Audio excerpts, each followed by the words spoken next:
So today's hangover is sponsored by the Embassy and Devolver Digital and a bunch of fucked up indie developers. So thank you.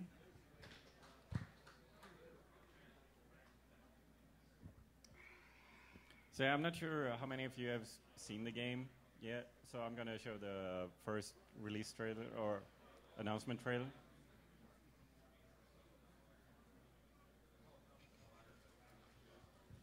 Maybe tomorrow. Who knows?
Yay!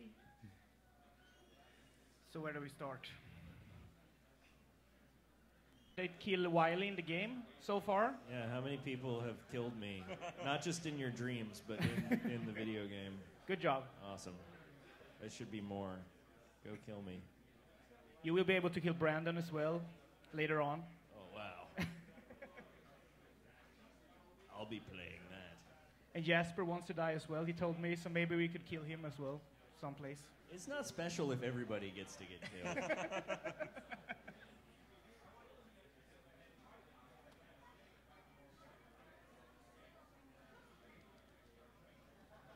Jasper did some of the music too, right? You guys had a bunch of musicians working in this one.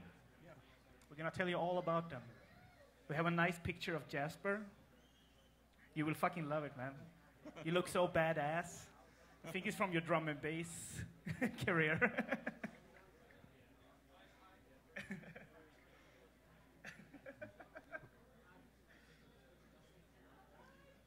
Here we go.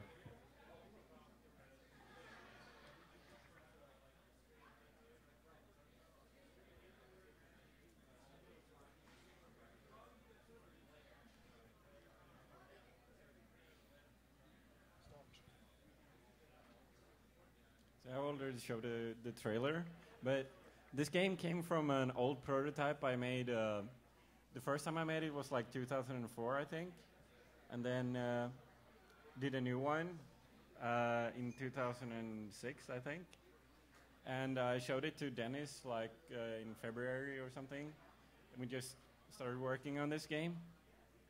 I'm a big fan of like top-down shooters. Yeah. So when he showed it to me, it was like, yeah, man, I can do a loaded game.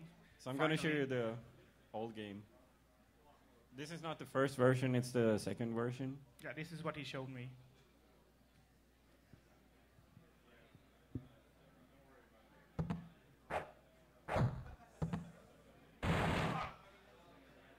And it's probably even more difficult than the new version.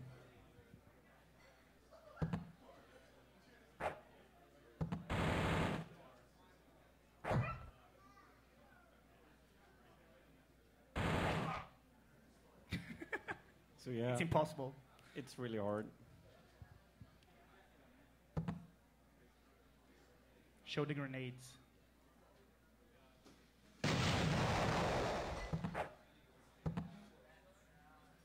And the flamethrower.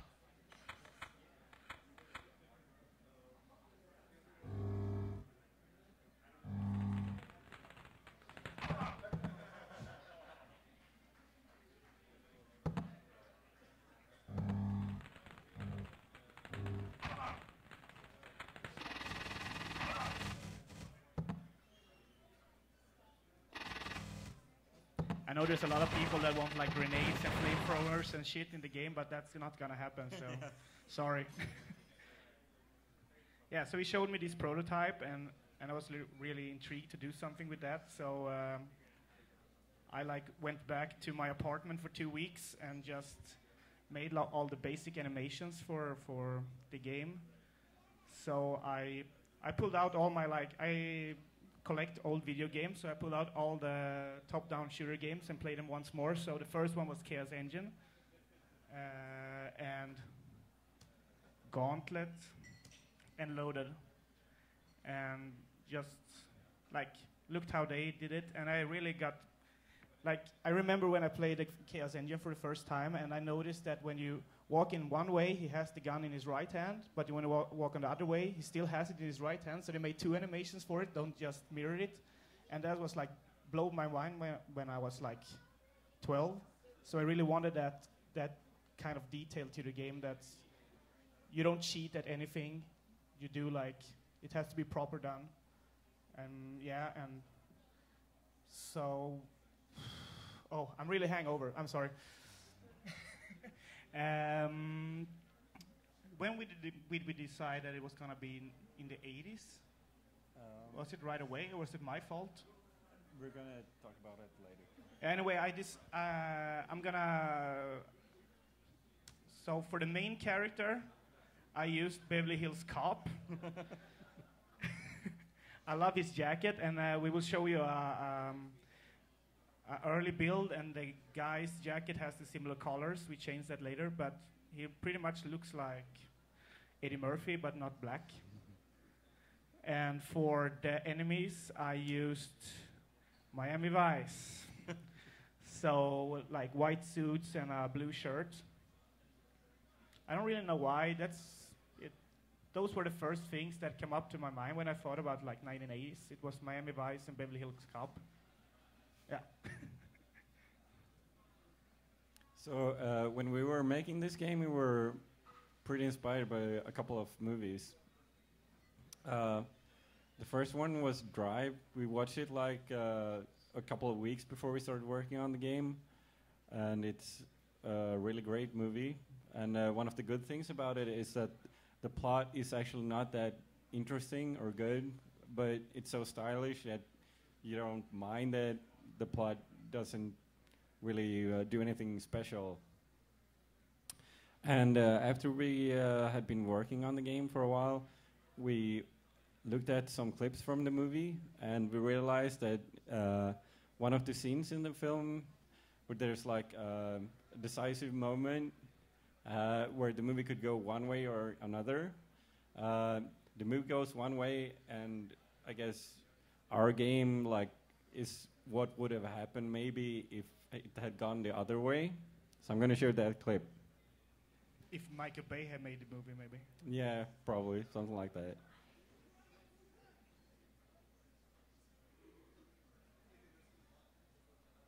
Oh, yeah.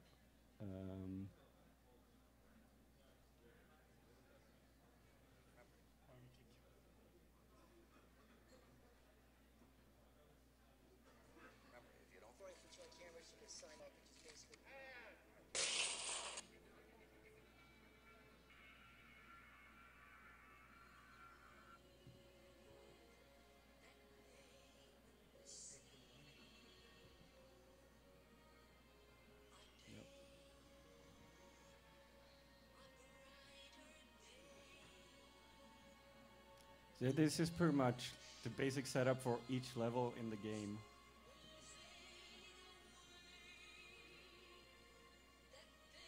You're just standing outside with the mask on, and there's all these people inside that you're gonna kill.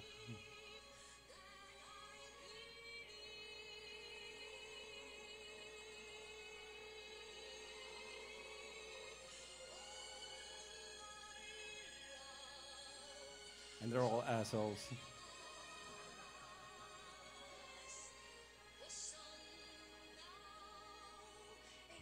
Yeah, in the movie it doesn't do it.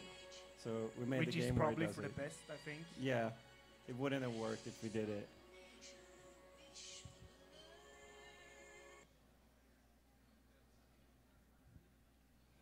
And the code name we had for the game when we started working on it was based on Kick-Ass. because it's about these people who wear masks and kill people, and that's pretty much what Kick-Ass is about. Yeah, from the beginning, the game was just only gonna be like 6 levels or something like that, and the plot for it was that you wanted to be in this like superhero group, and you had to do like a test for them to like convince them that you can be in their squad. So that's where the whole like disguise thing come from, I think. Yeah, but we didn't do that because it was awful. Yeah. So, and the Kick-Ass has a lot of violence in it, and I guess that's an inspiration as well. Yeah, especially the comic. I don't know how many of you actually read the comic, but it's much more violent. So I used a lot of inspiration from the comic book when I did all the like ground kills and stuff like that. And also, I watched this documentary called Cocaine Cowboys, and the game was also named after Cocaine Cowboys for a while. I'm going to show you a trailer from it.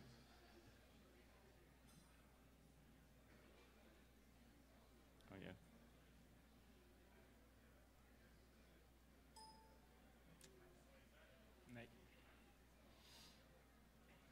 So yeah, this film sort of makes sense of all the entering houses with full of people that has machine guns and weapons. The Latin American influence has given Miami a unique flavor. In the 70s, when I first came down here, everybody was smuggling pot in.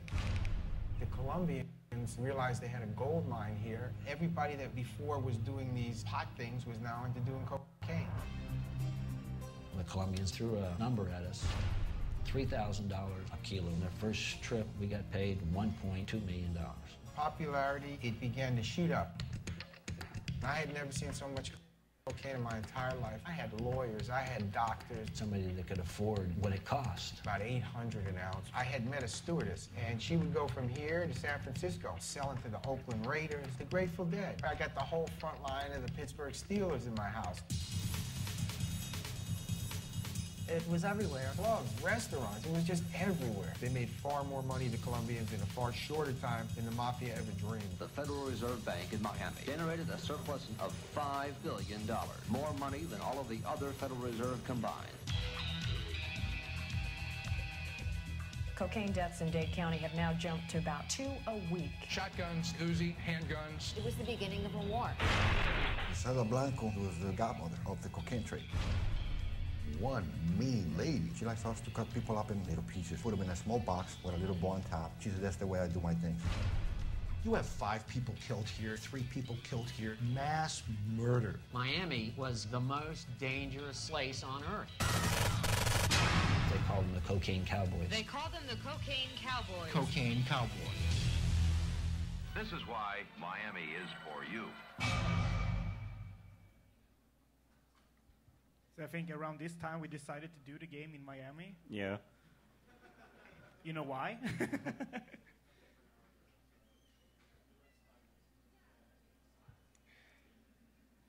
So yeah, when we were doing the storyline for the game, which is kind of important, Dennis taught me all about having focus and not adding these all random elements. So he kept like a good check on like what kind of weapons we would use, so they would fit the era and like not go overboard with like grenades or machine guns, or I mean miniguns or stuff like that. So that was probably one of the best things that ever happened to me game design wise, like realizing I can't do anything I want. It has to fit within a certain frame. And we wanted to do the storyline unintrusive, so the people who play the game for the action can just skip right past it. Yeah, since the game is really like an arcade game, we didn't want like arcade players to have to like click through a million dialogue screens just to get to the next level. So we tried to do like the environment to be the story-based thing, like his apartment. If you're really like into looking at details, his apartment changes for each level and it tells a story. Like you save the girl, and in the beginning, if you don't want to have any spoilers, like put your hands in your ears right now. But if you save the girl, she starts living on the couch for like 4 levels, and then she moves into the bedroom. Don't spoil the ending.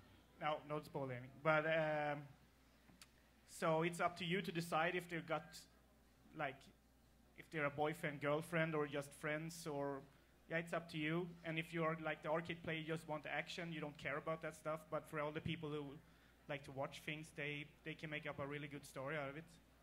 Yeah. And we tried to make the story intentionally vague, so people will get their own ideas about what the story is about. It's not really clear. A lot of people seem to think that you're either a psycho killer or that you're a hitman or something, and that's... I'm not going to say it's wrong, but it's... But it is wrong. It is wrong. And in the dialogue, we ask a lot of questions to the player to get him to think about what he's doing and why. Because in most action games, you get the gun and you right away think that all that is moving has to be shot. You don't care why, but you have a gun, so it's natural to shoot anything that moves. And the game asks you a lot of times why you do it without questioning it at all. Yeah. So we wanted people to think about what they were doing in the game.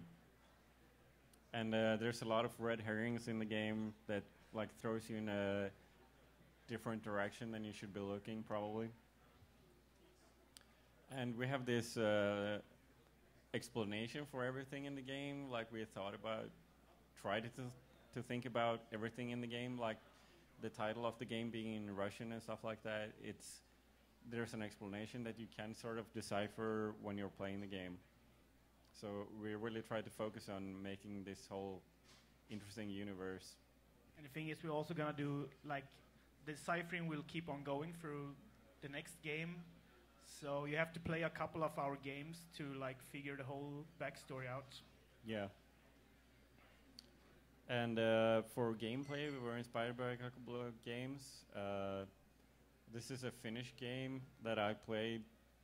It was over 10 years ago, I think. And it's just this awful top-down shooter that doesn't control well at all. And you shoot people and there's blood and gore everywhere. So the first time I tried to make this game, it was just about violence and shooting people and lots of guns and lots of gore. And I played Tango Strike, which is a freeware game, and it introduced me to aiming with the mouse. And then I played this awesome game called Hotline by Ikiki, who's a Japanese developer, and it's really hard. And the enemy AI was kind of inspired by this game. And Super Crate Box, it's great that you get a lot of different weapons, and you kind of have to pick a new weapon all the time. So yeah, that was an inspiration as well. Should we show them the old build now? Maybe. Do it. Yeah. We're going to show you what it looked like in the beginning when we were making the game.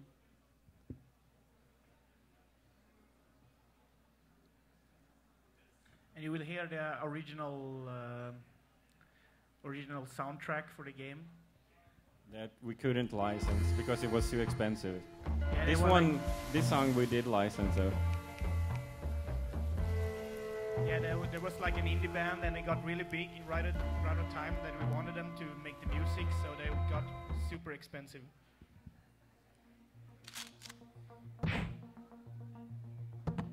So the sprites here are all fucked up, but the enemies, they have the old costume for the guy, the Beverly Hills jacket.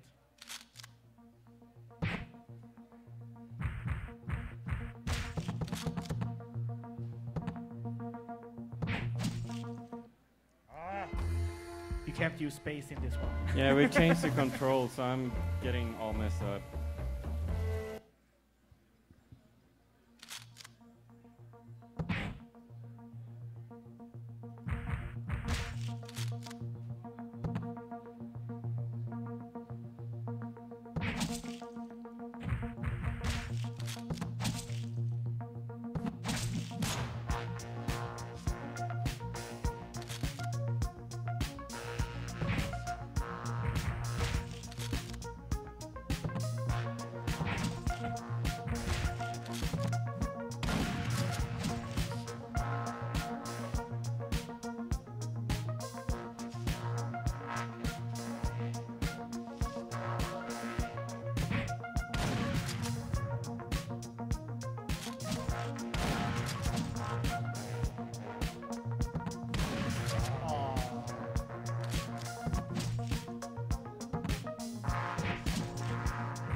the tension stage, or some of you know that as the 14 facts, I think, or something on the internet.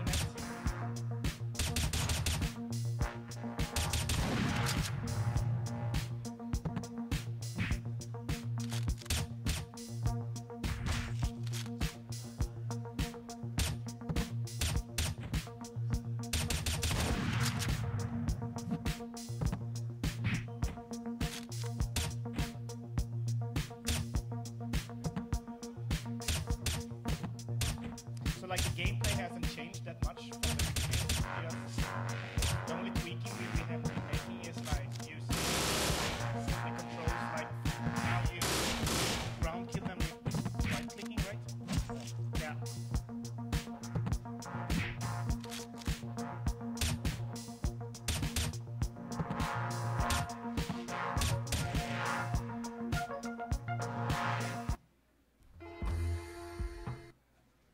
And yes, the final game will have gamepad options.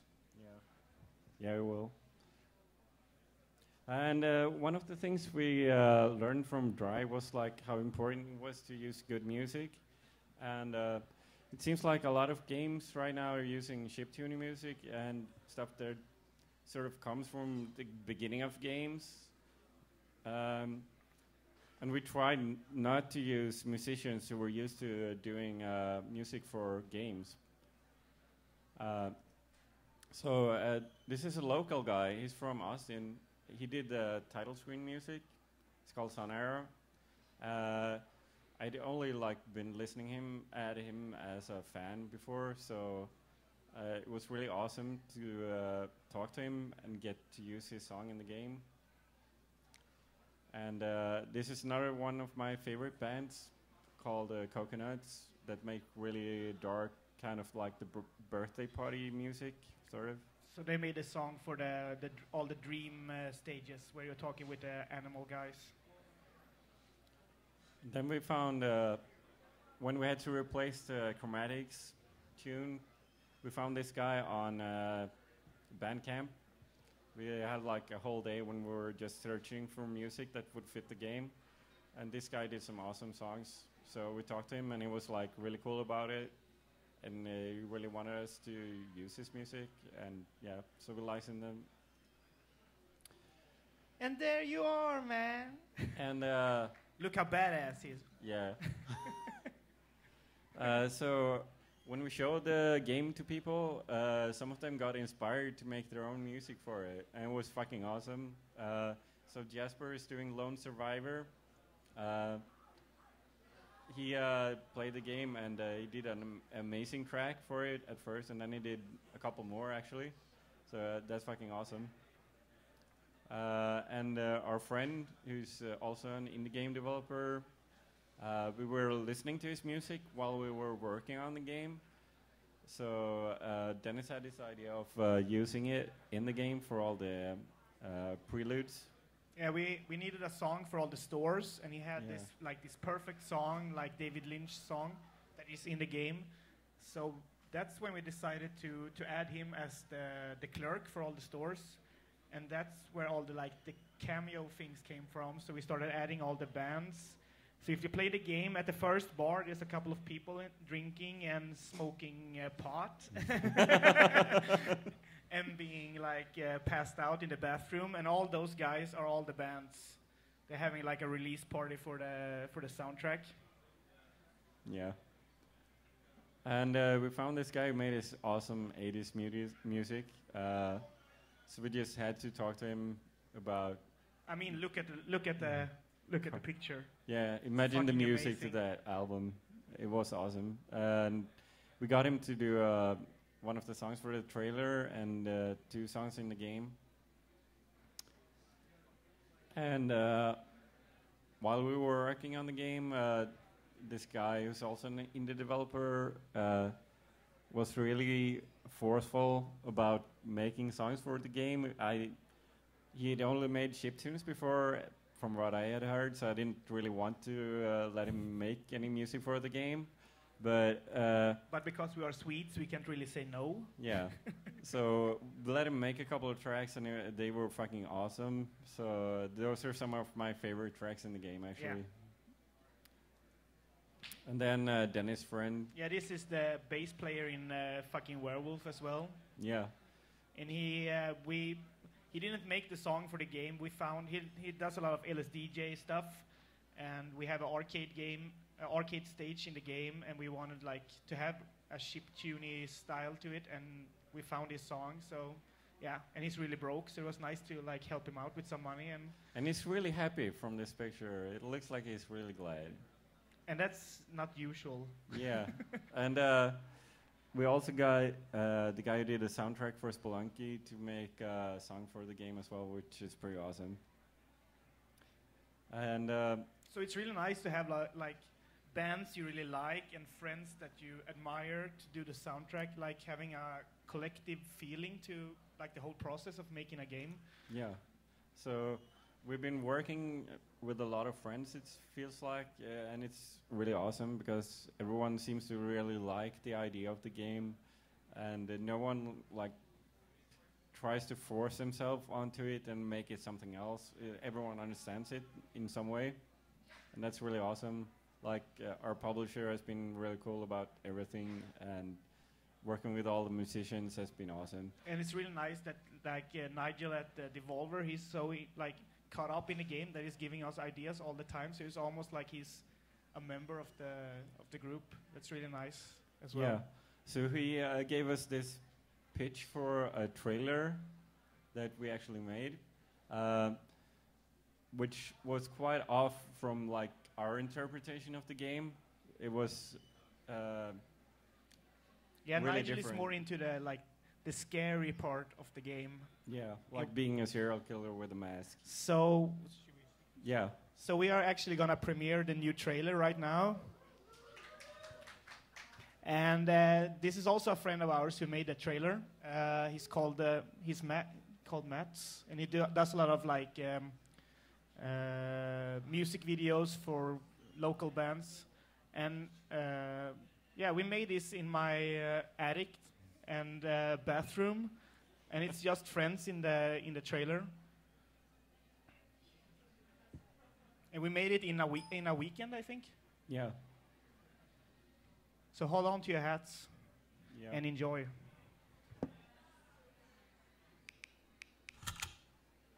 You have one new message. Saturday, 9:22 a.m. Hi, it's Kate from Miami Loves Dating Service. We have set up a date for you this evening. She'll be waiting for you at Southwest 53rd Place. As usual, make sure you wear something fancy.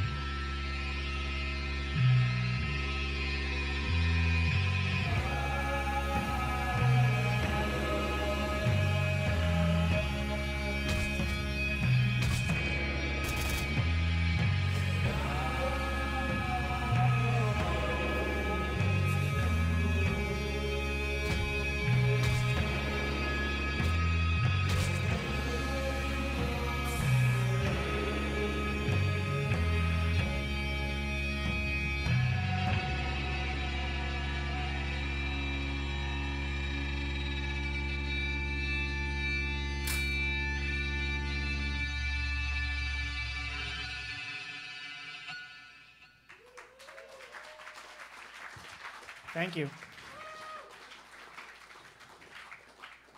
And yes, it's real blood. It's pig's blood. And I had a girl that lived in my apartment for a week, and she was like fucked up in the head, so it's her blood as well. Yeah. Don't tell anyone, please.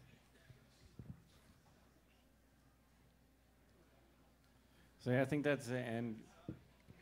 Thank God. All right. I'm sure we probably got some questions here from the floor. Anybody want to talk to Dennaton? They're all afraid of you now. Probably. Yeah. Oh. Oh, here we go, There's Robin. Why do you have to sit all the way back there? So the kind of VHS-y effect of the colors just never being quite the same and the flickering and all of that.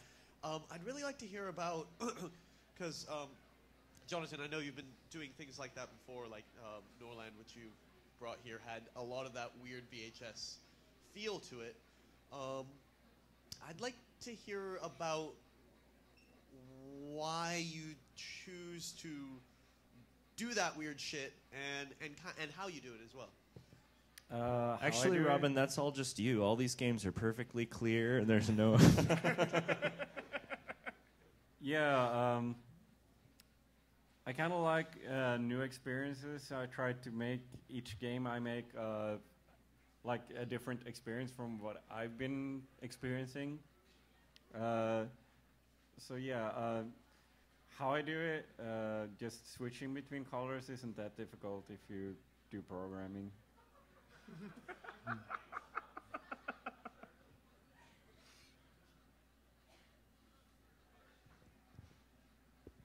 Hey guys. Cactus, compared to your earlier games, which were all kind of small and really weird and not very commercial, this one feels like your first big commercial game that you're probably going to be making money from, which I'm very happy for you. Was that deliberate? Did that affect any aspect of the design of the game, or was it just a game that you were making that eventually realized, like, oh shit, this could actually be something I could charge money for? Or was that the intention from the get-go, like, I'm gonna pay my rent now and make money? Like 3 weeks into it, JW from Vlambeer showed it to his publisher and got them in on it. They liked the game.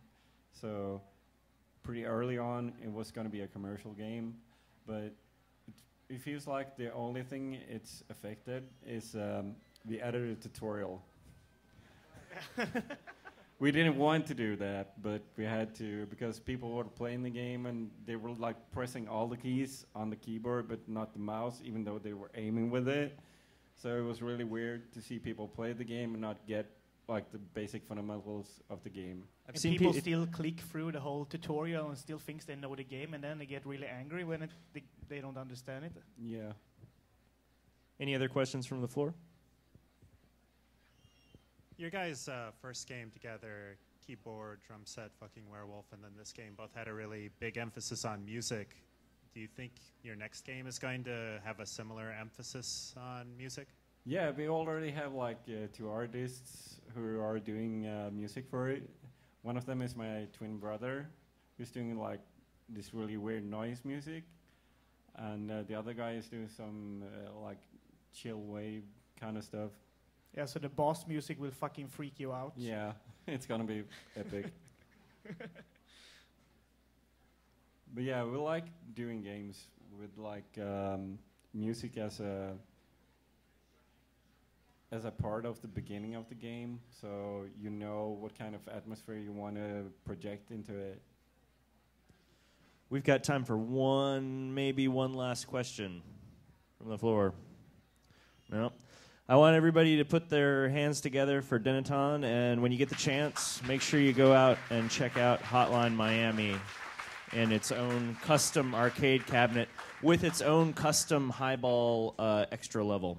And I would like to thank Fantastic Arcade for having us here. Thank you so much. Come back. We love you. We will.